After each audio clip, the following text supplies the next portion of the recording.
by DJ Lakhna हुआ बहला लखना हुआ बहला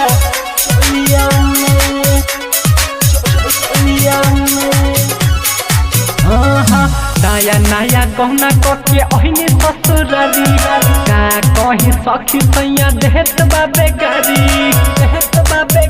सैया देहत बाबे नया नया गहना कके अहिने ससुरारी का कहीं सखी देवरा देहत बाबे गारी कैसे हम मना करी होलिया में सुन होलिया में सखी होलिया में सखी डहाल दिहले के बरहा लखन हुआ बहला चोलिया में रंग डहाल दिहले के बरहा लखन हुआ बहला चोलिया में रंग डहाल दिहले के बरहा recording studio DJ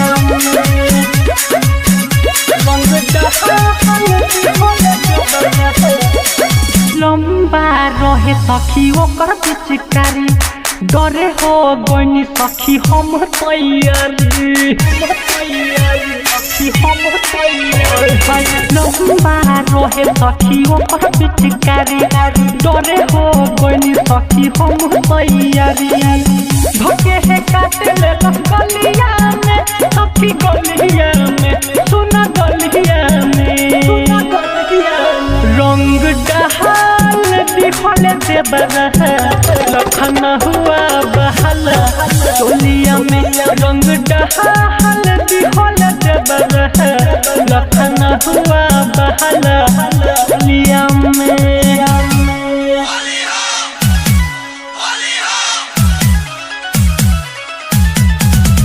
लखना हुआ बहला चोलिया में लखना हुआ बहला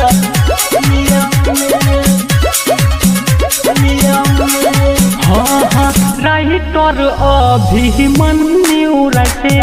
लाहट लगेला सखी बोली कैसे सबसे